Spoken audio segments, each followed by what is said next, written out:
नमस्कार दोस्तों, आपके अपने YouTube चैनल साहित्य मंथन के मंच से मैं डॉक्टर सुवनश्री आप सभी का हार्दिक स्वागत करती हूँ। दोस्तों, हम कर रहे थे UGC नेट की इकाई 5 हिंदी कविता। इसमें हम महादेवी वर्मा जी की कविताएं कर रहे हैं, जिसमें हम पहले 2 कविताएं मैं बीन भी हूँ रागिनी भी हूँ, मैं नीर भरी दुख की बदली, ये महादेवी वर्मा जी की 2 कविताएं हम पिछली वीडियोस में कर चुके हैं। और आज हम करेंगे महादेवी वर्मा की कविता फिर विकल हैं प्राण मेरे। दोस्तों, जैसा कि आप सबको मालूम है कि इस चैनल का एक ही उद्देश्य है कि आपको यूनिट 1 से लेकर यूनिट 10 तक की सभी इकाइयों की सभी रचनाएं और सारा जो पाठ्यक्रम है वो क्रम से आपको एक ही स्थान पर उपलब्ध कराना। तो इसी क्रम में आज हम करेंगे महादेवी वर्मा की कविता फिर विकल हैं प्राण मेरे। तो चलिए देखते हैं इसको। फिर विकल हैं प्राण मेरे, तोड़ दो यह क्षितिज, मैं भी देख लूं उस ओर क्या है, जा रहे जिस पथ से युग कल्प उसका छोर क्या है, क्यों मुझे प्राचीन बनकर आज मेरे श्वास घेरे, सिंधु की निस्सीमता पर लघु लहर का लास कैसा, दीप लघु शिर पर धरे आलोक का आकाश कैसा, दे रही मेरी चिरंतना क्षणों के साथ फेरे, बिंब ग्राहकता कणों को शलभ को चीर साधना दी, पुलक से नभ भर धरा को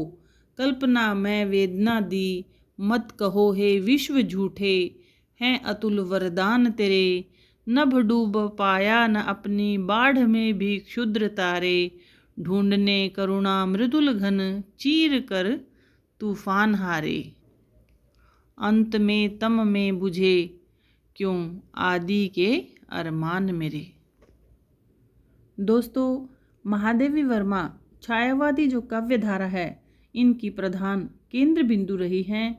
और इन्होंने अपनी जो एकाकी पीड़ा है, संवेदना है, उसके जो स्थायी भाव है वो इनकी कविताओं में परिलक्षित होती हैं। इनकी भाषा शिल्प का जो व्यापक सौंदर्य है और जो प्रतीक का इन्होंने प्रयोग किया है वो हमारी संवेदनाओं को उस ओर बहा ले जाता है जहाँ उनके भाव प्रस्फुटित होते हैं। महादेवी वर्मा ने जो कुछ भी अपने जीवन में देखा, उसको जिया, उसे ही अपनी अभिव्यक्ति के माध्यम से प्रस्तुत किया है। फिर विकल हैं प्राण मेरे ये जो कविता है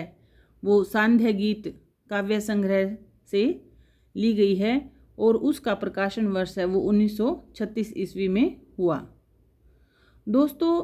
साधक एक ऐसा समर्पित व्यक्ति होता है, यानी उसको अलग अलग अभिव्यक्तियाँ मिलती हैं। कभी उसको संयोग मिलता है, कभी वियोग की पीड़ा सहता है और कभी प्रतीक्षा और कभी अतीत की स्मृतियों का वर्णन ही उसको मिल पाता है। तो यहाँ पर जो महादेवी वर्मा हैं अपने प्रियतम प्रभु से मिलने के लिए उनके जो प्राण हैं वो व्याकुल हैं तथा अपने और अपने जो आराध्य हैं यानी जो प्रभु हैं उनके बीच में जो क्षितिज है, देखो यहाँ पहली पंक्ति में ही कहा गया है कि तोड़ दो यह क्षितिज, यानी जो क्षितिज है, क्षितिज क्या होता है कि जहाँ पर धरती और आसमान मिलते हैं वो एक बिंदु होता है और उस क्षितिज को महादेवी वर्मा जी कहती हैं कि उस क्षितिज को तोड़ दो। क्यों? क्योंकि मैं भी देख लूँ उस ओर, यानी मैं भी उस ओर देखना चाहती हूँ, यानी जो शाश्वत मार्ग है उसका मैं निर्माण करना चाहती हूँ ताकि जो आने वाले जो पीढ़ियाँ हैं उनको इस विरह का जो कष्ट है वो सहना न पड़े। ठीक है। जा रहे जिस पथ से युग कल्प उसका छोर क्या है, यानी कि इस युग जितना भी ये संसार है ये चला जा रहा है और मैं भी चाह रही हूँ कि उसका जो अंत है यानी उसका जो छोर है वो मुझे पता चल जाए और इसके लिए क्षितिज को तोड़ दो। जो एक सीमा होती है जिसमें धरती और आसमान मिलते हैं उस स्थान को क्षितिज बोलते हैं, यानी उसको हटा दो ताकि मैं भी उस ओर देख सकूं। दोस्तों, इस कविता में जो कवित्री है वो अनुभव करती है कि उनके जो प्राण हैं वो ईश्वर से मिलने के लिए बेचैन हो रहे हैं और उसके बीच में क्या है, क्षितिज है। यानी उस क्षितिज को वो तोड़ना चाहती है, यानी उसका अंतिम सिरा है वो देखना चाहती है। आगे महादेवी वर्मा जी कहती हैं कि संसार में सागर की लहरें और दीपक जैसी जो छोटी छोटी चीज़ें हैं वे भी गर्व से भरी हुई हैं, मगर कवित्री है वो अपने व्यक्तित्व में विशेष अनुभव नहीं कर रही है। ठीक है, यानी क्यों मुझे प्राचीन बनाकर आज मेरे श्वास घेरे हैं, यानी कि कवित्री है वो ईश्वर का एक अंश है ऐसा वो मानती है और ईश्वर से वो दूरी का जो अभिशाप झेल रही है। यानी अगर कोई चीज़ किसी का अंश होती है और वो उससे दूर हो जाती है तो वो उसको अभिशाप के समान समझती हैं। यानी ईश्वर का अंश होने के बावजूद भी वो ईश्वर से मिलने के लिए और ईश्वर के दर्शन को पाने के लिए जो उसके सारे सपने हैं, सारी जो कल्पनाएं हैं वो धूमिल पड़ती हुई प्रतीत होती हैं। और यही जो वेदना है वो इस कविता में परिलक्षित होती है। और इसी बेचैनी को प्रस्तुत करते हुए कविता कहती है कि परमात्मा से जो विरह की जो तड़प है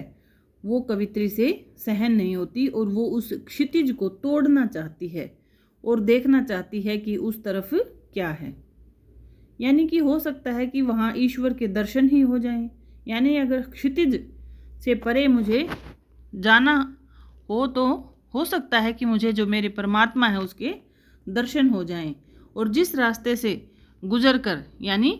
जो युग बीत रहे हैं, पथ से युग कल्प है वो बीत रहे हैं, उसका छोर क्या है ये मुझे पता चल जाए। क्यों मुझे प्राचीन बनकर आज मेरे श्वास घेरे हुए है। यानी कवित्री कहना चाहती है कि जो मनुष्य है उसके जो जीने की व्यवस्था है वो किस चार दीवारी में, सिर्फ चार दीवारी के अंदर ही रुक कर रह जाती है। मैं चाह कर भी कुछ पाने के लिए, यानी मैं चाहती तो हूँ लेकिन उस चीज़ को पाने के लिए मैं क्या हूँ, असमर्थ हूँ, क्योंकि ये प्राचीन जो घेरे हैं वो मेरे सामने मुझे अपने प्रियतम से मिलने के लिए, यानी अपने प्रभु से मिलने के लिए रोकते हैं। आगे देखते हैं। सिंधु की निस्सीमता पर लघु लहर का लास कैसा, दीप लघु सिर पर धरे आलोक का आकाश कैसा, दे रही मेरी चिरंतना क्षणों के साथ फेरे। आगे महादेवी वर्मा जी कहते हैं कि सिंधु की निस्सीमता पर लघु लहर का लास कैसा, यानी विशाल जो समुद्र पर एक लघु लहर, यानी एक छोटी सी लहर किस प्रकार प्रसन्नता से नृत्य करती है, लास यानी नृत्य करती है। और एक जलता हुआ दीप लघु सिर पर धरे आलोक का आकाश कैसा, यानी एक जलता हुआ दीपक है वो अपने सिर पर प्रकाश का जो आकाश है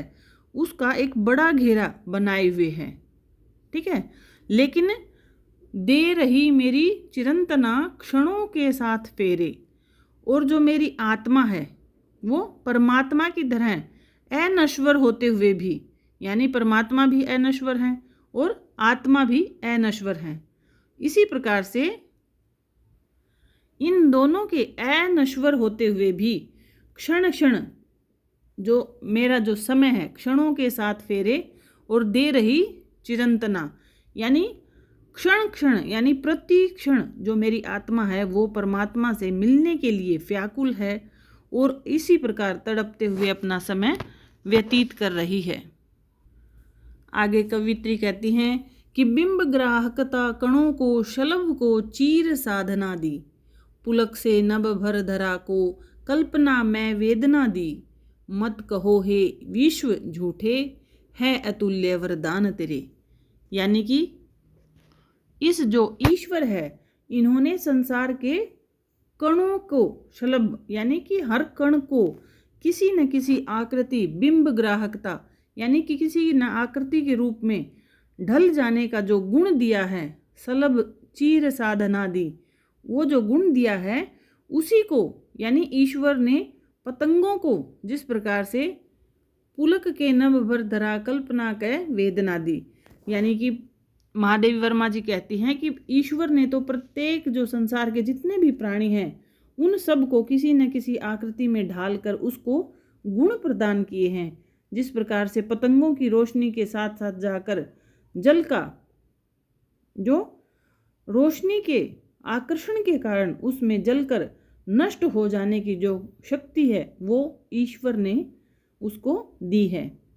यानी कि ईश्वर ने आकाश में रोमांच भर दिया है, पुलक से भर नभ भर धरा, यानी कि आसमान में रोमांच भर दिया है, और कल्पना में वेदना दी, धरा यानी धरती को, ठीक है, नभ यानी आकाश, और धरती को आकाश की विरह की ऐसी पीड़ा से भर दिया है, यानी कि आकाश है वो धरती से कभी नहीं मिल पाता। उसी प्रकार से उन दोनों में कल्पना में वेदना दी, यानी कि इतनी पीड़ा भर दी है जिसकी कल्पना करना भी कठिन है। मत कहो हे विश्व झूठे, है अतुल्य वरदान तेरे। आगे महादेवी वर्मा जी कहती हैं कि मत कहो हे विश्व झूठे, अतुल्य हैं वरदान तेरे, यानी कि इतने तुम्हारे जो वरदान जो मनुष्यों पर हैं वो अतुल्य हैं। यानी कि हे संसार के लोगों ऐसा मत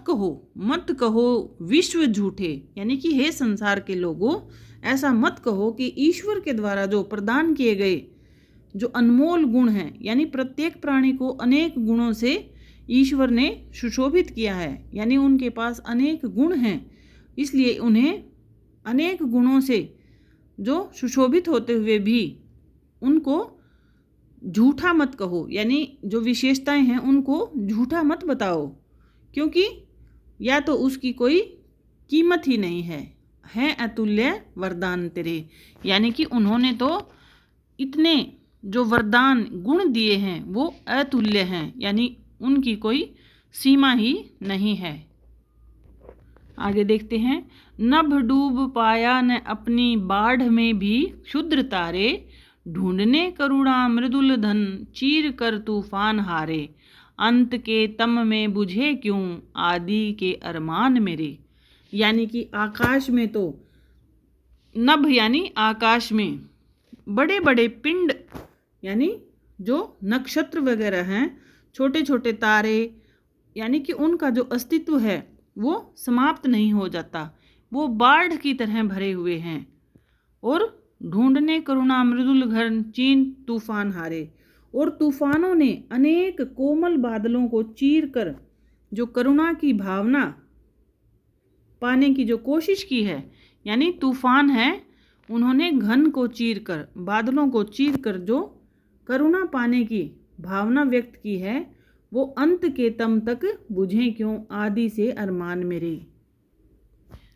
यानी कि सभी तत्वों और गुणों का जो गुण या दोष हैं वो अंत तक उसमें बने रहते हैं। यानी कि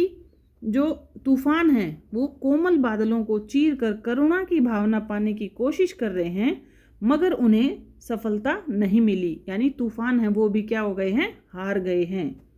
और वो जीवन के इस अंतिम दिनों में किसी दीपक की तरह, यानी अंत के तम को बुझे क्यों, किसी दीपक की तरह बुझकर शांत हो रही है। यानी महादेवी वर्मा जी कहती हैं कि अब जीवन का जो अंतिम समय है इसमें मैं एक दीपक के समान बुझकर जो शांत हो रही हूँ, आदि के अरमान मेरे,